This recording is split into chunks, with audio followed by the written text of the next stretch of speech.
ఆలస్యమైంది, సమీకరణాలు కుదరలేదని అంటుండ్రు. ఎందుకు కుదురుతారో సమీకరణం? మనసుంటే మార్గం ఉంటుంది. ఎవరు కుదరలేదు రాకుండా ఎందుకు కుదురుతారో సమీకరణలు?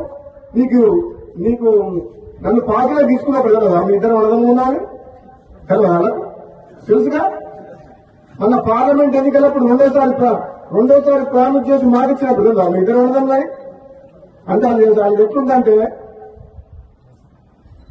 ఒడ్డు దాటినాక ఓడమల్ల పొడుదానంగా బోడమల్ల అన్నట్టుంది.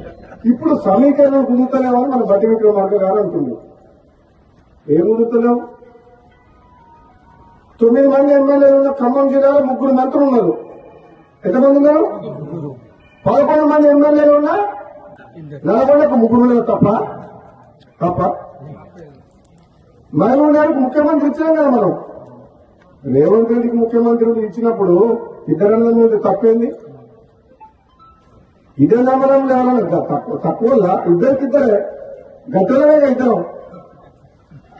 నేనేమంటున్నా, పదవి ఎవరికి ఎప్పుడు ఇవ్వాలని కాంగ్రెస్ పార్టీ అధిష్టానం నిర్ణయం తీసుకుంటుంది. ఆలస్యమైనా సరే నేను ఓపిక పడుతున్నా. పదవుల కోసం పాకులాడే వ్యక్తిని కాను.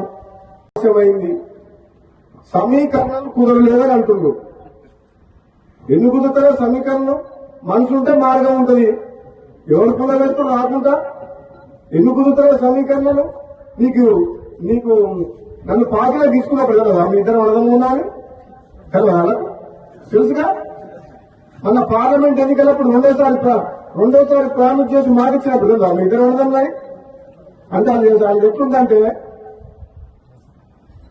ఒడ్డు దాటినాక ఓడమల్ల పొడుదానంగా బోడమల్ల అన్నట్టుంది. ఇప్పుడు సమీకరణం కుదురుతలేమని మన బట్టి విక్రమార్క గారు అంటుంది. ఏం కుదురుతలేవు? 9 మంది ఎమ్మెల్యేలు ఉన్న ఖమ్మం జిల్లాలో 3 మంత్రులు ఉన్నారు. ఎంతమంది ఉన్నారు? 11 మంది ఎమ్మెల్యేలు ఉన్నా 40కు 3 ఉన్నారు తప్ప మహబూబ్ గారికి ముఖ్యమంత్రి ఇచ్చాం కదా మనం. రేవంత్ రెడ్డికి ముఖ్యమంత్రి ఇచ్చినప్పుడు ఇద్దరన్న మీద తప్పేంది? ఇదే నమ్మడం లేవాలని తక్కువ ఇద్దరికిద్దరే గట్టలనే ఇద్దరం. నేనేమంటున్నా, పదవి ఎవరికి ఎప్పుడు ఇవ్వాలని కాంగ్రెస్ పార్టీ అధిష్టానం నిర్ణయం తీసుకుంటుంది. ఆలస్యమైనా సరే నేను ఓపిక పడుతున్నా. పదవుల కోసం పాకులాడే వ్యక్తిని కాను.